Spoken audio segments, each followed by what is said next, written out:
بسم اللہ الرحمن الرحیم۔ دنیا میں میڈیا جتنی تیزی سے پھیل رہا ہے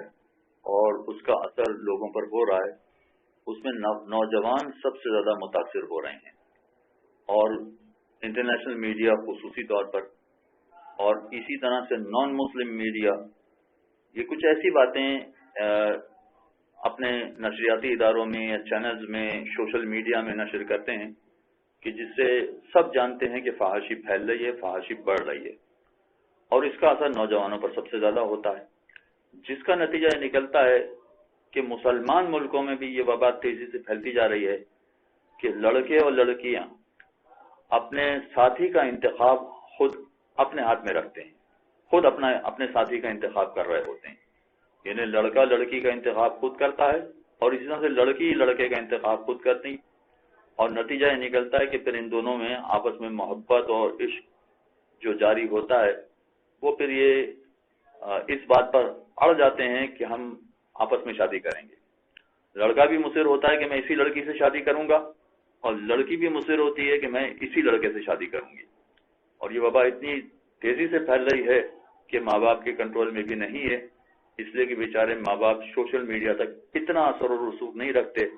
یا اتنی باتیں نہیں جانتے جتنی یہ بچے جانتے ہیں۔ تو بچے سوشل میڈیا کے ذریعے سے خصوصی طور پر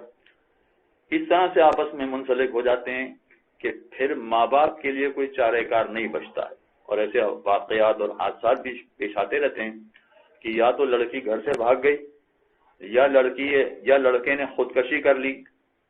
اور ماں باپ ان ساری چیزوں سے بھی ڈر رہے ہوتے ہیں کہ اگر لڑکی گھر سے فرار اختیار کرتی ہے تو اور زیادہ بدنامی ہے اور زیادہ بے عزتی ہے،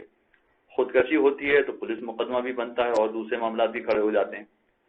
تو بہت سارے ایسے معاملات ہوتے ہیں کہ جہاں پر ماں باپ مجبور ہو جاتے ہیں لڑکی کے کہنے پر یا بیٹے لڑکے کے کہنے پر، اور شادی وہیں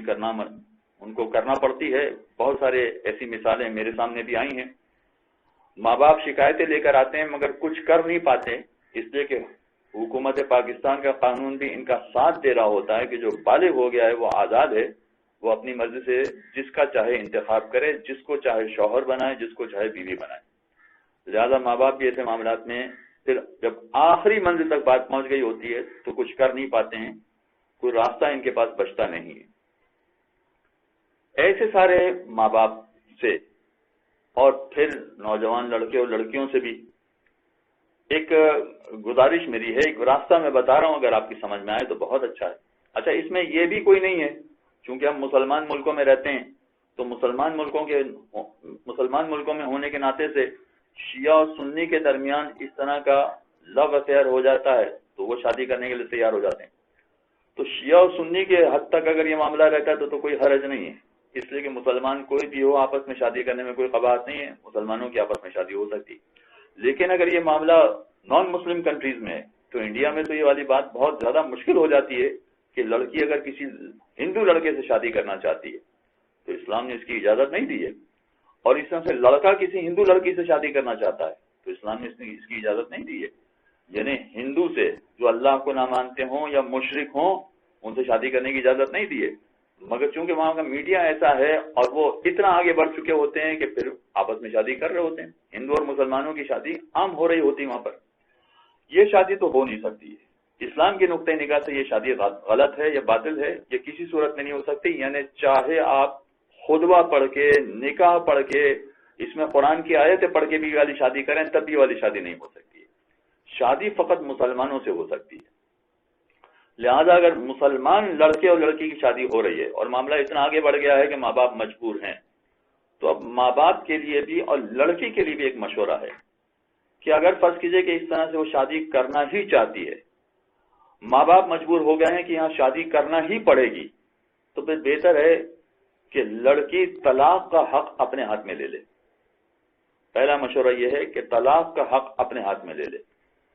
وجہ یہ ہے کہ لڑکی کو خود اندازہ ہو جاتا ہے 6 مہینے کے بعد کہ میں اس کے ساتھ چل سکتی ہوں یا نہیں چل سکتی۔ عام طور پر جو لڑکے اس طرح سے لڑکیوں کا انتخاب کرتے ہیں وہ پھر ایک لڑکی تک محدود نہیں رہتے ہیں، پھر وہ آگے کی حد تک آگے بھی بڑھتے ہیں اور اپنی زندگی میں مزید لڑکیوں کا انتخاب بھی کرتے ہیں۔ پھر جو پہلی شادی ہوئی تھی وہ لڑکی بہت پریشان ہوتی ہے،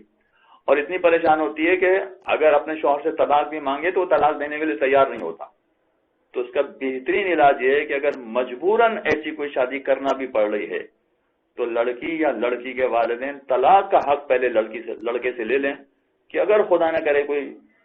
گڑبڑ پیدا ہوتی ہے تو لڑکی جب چاہے لڑکے سے علیحدہ ہو سکے. اور دوسری بات یہ کہ اگر فرض کیجئے کہ طلاق کا حق نہیں لینا چاہتے ہیں یا مثلا اس طرح سے نکاح نہیں کرنا چاہتے ہیں، کچھ ایسے معاملات ہوتے ہیں کہ جہاں پر لوگ نکاح نہیں کرنا چاہتے ہیں یا لڑکا طلاق کا حق نہیں دینا چاہتا ہے، تو اگر فرض کیجئے کہ طلاق کا حق لڑکا نہ دے رہا ہو، وہ کہے کہ نہیں میں یہ حق دینے کے لیے تیار نہیں ہوں، تو پھر ایک اور راستہ ہے جس کو اگرچہ معاشرہ معیوب سمجھتا ہے مگر لڑکی کے لیے اور لڑکی کے گھر والوں کے لیے یہ بہترین راستہ ہے. وہ کیا ہے کہ پہلے نکاح کرنے کے بجائے مدعا کے صیغے پڑھے جائیں. مدعا کے صیغہ پڑھنے کا مطلب یہ ہوا کہ اس کا ٹائم پیریڈ ہوگا 1 سال کا. 1 سال تک یہ مدعا رہے گا، پھر اس مدعا کو نکاح میں چینج کرنا چاہیں تو چینج بھی ہو سکتا ہے، کوئی حرج نہیں ہے. لہذا اگر فرض کیجئے کہ 1 سال تک یہ شادی نبھ جاتی ہے اور چل جاتی ہے تو کوئی حرج نہیں، 1 سال کے بعد نکاح کر لیجئے اور کوئی پریشانی نہیں ہوگی. لیکن اگر فرض کیجئے کہ لڑکی 1 سال کے اندر ہی سمجھ جاتی ہے یا لڑکے کے ماں باپ دیکھتے ہیں کہ ہماری بچی بہت پریشان ہے، الگ ہونا چاہتی ہے مگر کوئی راستہ نہیں ہے، تو اگر فرض کیجئے کہ مدعا کیا ہوگا تو زیادہ سے زیادہ اگر لڑکا طلاق نہیں بھی دے رہا ہے تب بھی 1 سال کے اندر یہ شادی ختم ہو جائے گی، خود بخود ختم ہو جائے گی. نتیجہ نکلے گا کہ لڑکی آزاد ہو جائے گی. تو لڑکی کے لیے اور لڑکی کے گھر والوں کے لیے سب سے آسان راستہ تو یہ ہے کہ طلاق کا حق لے لے، اور اگر وہ نہیں ہو پا رہا ہے تو پھر بجائے یہ کہ نکاح کا صیغہ پڑھیں، بہتر یہ کہ مدعا کا صیغہ پڑھیں جس میں ایک ٹائم پیریڈ ہوتا ہے. اس ٹائم پیریڈ کے بعد چاہے لڑکا طلاق نہ بھی دے رہا ہو تب بھی لڑکی علیحدہ ہو سکتی ہے. صلی اللہ علیہ محمد اللهم صل على محمد وآل محمد.